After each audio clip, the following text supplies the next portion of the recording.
Assalamualaikum warahmatullahi wabarakatuh. Perkenalkan, nama saya Rizky Nanda.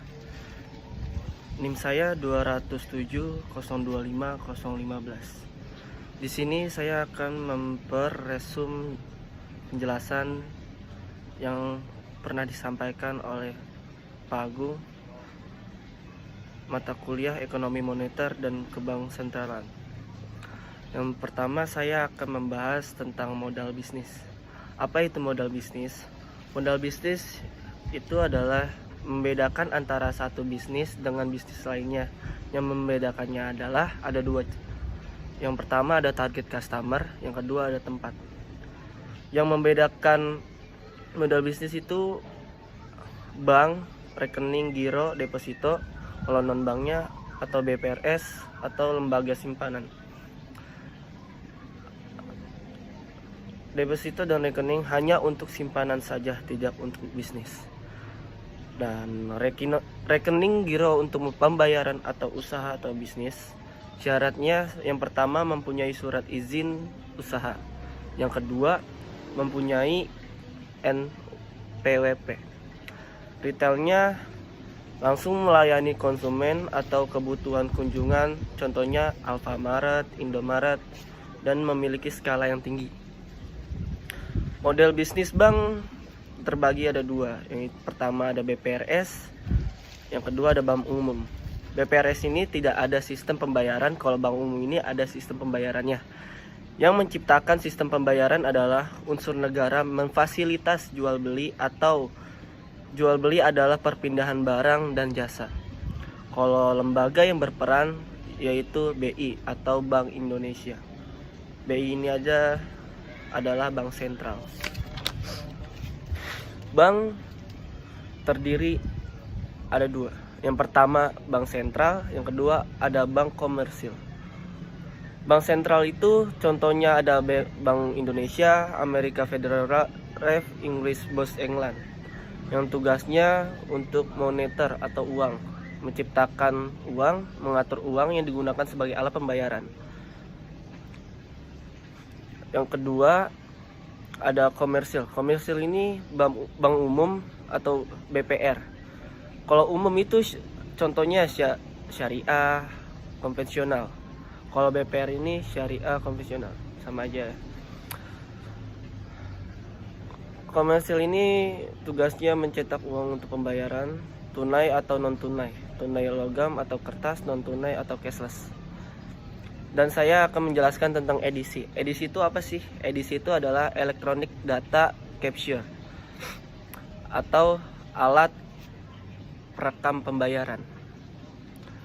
Dan saya akan menjelaskan back office. Back office ini sandwich model bisnis bank. Ada dua, customer yang dilayani. Dunia usaha dan rumah tangga, CS menjadi faktor produksi yang menghasilkan uang lalu disimpan oleh bank. Pendapatan nasionalnya ada GDP, GND, NI, PI, DI. GDP itu ada Gross Domestic Product, GND itu Gross National Domestic, NI itu National Income, PI Product Income, DI Disposable Income. Ekonomi itu ada dua sektor, yaitu ada PT sama RT. PT itu barang dan jasa atau usaha yang menciptakan nilai tambah. RT itu adalah rumah tangga atau memiliki tenaga kerja. Sistem ekonomi itu terbagi menjadi tiga. Ada instrumen, lembaga keuangan, dan regulator dan investor. Yang kedua, saya akan membahas tentang tinjauan ekonomi moneter dan sistem keuangan. Apa sih ekonomi moneter? Ekonomi moneter adalah bagian dari ekonomi makro yang sistemnya berupa pasar atau terpimpin. Pasar menggunakan mekanisme pasar dalam distribusi barang dan jasa. Terpimpin atau komando semuanya dikendalikan pemerintah atau negara. Contohnya Korea yang berkaitan dengan ideologi sosialis dan komunis. Dan mikro ada produksi, konsumsi, monopoli, oligopoli, sama persaingan sempurna.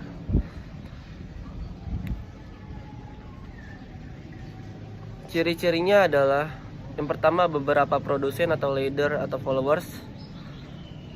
Contohnya adalah perbankan atau BI sebagai regulator dan mengatur bank.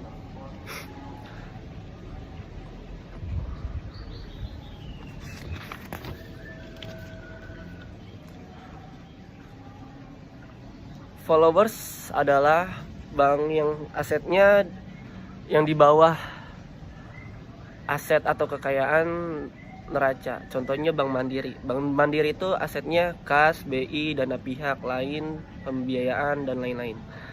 Kalau liabilitasnya ada modal, ada dana pihak. Kenapa dia mempunyai aset?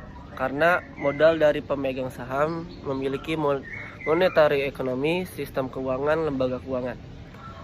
Dan lembaga keuangan ini adalah contohnya bank memiliki penghimpunan dana atau suku bangsa atau konvensional bagi hasil syariah. Kalau non banknya dana pensiun, penghimpun dana dari pembayaran premium dan leasing. Yang membedakan dari keduanya adalah model bisnis. Supply dan demand pada perbankan dilihat dari pendapatannya. Yang pertama syariah bagi hasil, yang kedua konvensional suku bunga. Sistem keuangan dia menghubungkan income, resources, payment, expenditure, financial sector, government sector, overseas sector. Yang ketiga saya akan menjelaskan tentang pengertian uang atau sistem pembayaran. Pertama ekonomi. Ekonomi itu menjadi dua, mikro dan makro. Mikro itu konsumsi, produksi, distribusi, dan makro itu pendapatan nasional, ketenaga kerja, inflasi atau deflasi, tragedi devisa. Contoh-contoh inflasi itu pada tahun 2001 pertamanya 10%, keduanya 100%, yang ketiganya 110%, dan memiliki harga agregat. Yang pertama ada konsepnya mengukur indeks harga konsumen, yang kedua indeks pedagang besar, yang ketiga JNP deflator. Ekonomi moneter itu berfungsi untuk dalam perekonomian.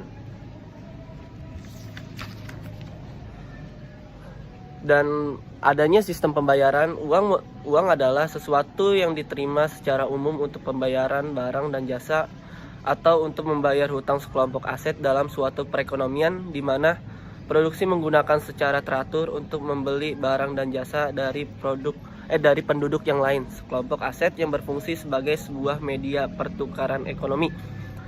Pengertian umumnya adalah uang sama dengan harta atau income.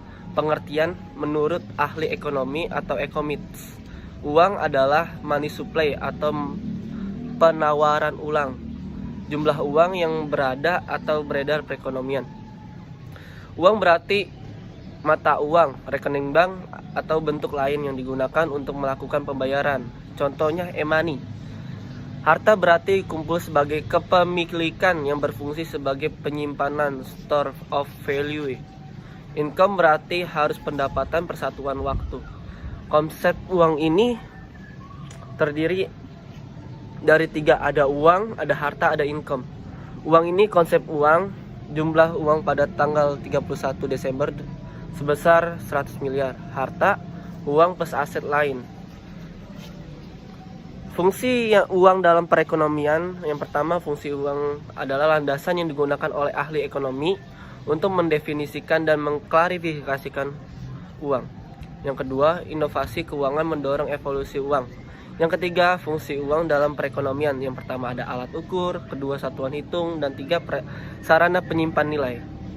Alat ukur ini atau disebut the medium of exchange sebagai alat ukur mendorong efisiensi ekonomi karena pertama menurunkan biaya transaksi, yang kedua mendorong spesialis manusia, yang ketiga mendorong pembagian tugas atau tenaga kerja. Yang syaratnya untuk menjadi alat ukur, yang pertama mudah distandarisasi, yang kedua diterima secara luas, yang ketiga dapat dibagi-bagi atau menjadi satuan yang lebih kecil, yang keempat mudah untuk dibawa, yang kelima menjaga daya tahan yang baik atau tidak cepat rusak. Untuk dapat memenuhi persyaratan tersebut, uang disebut dari komoditas atau barang disebut commodity money. Satuan hitung, the unit of count.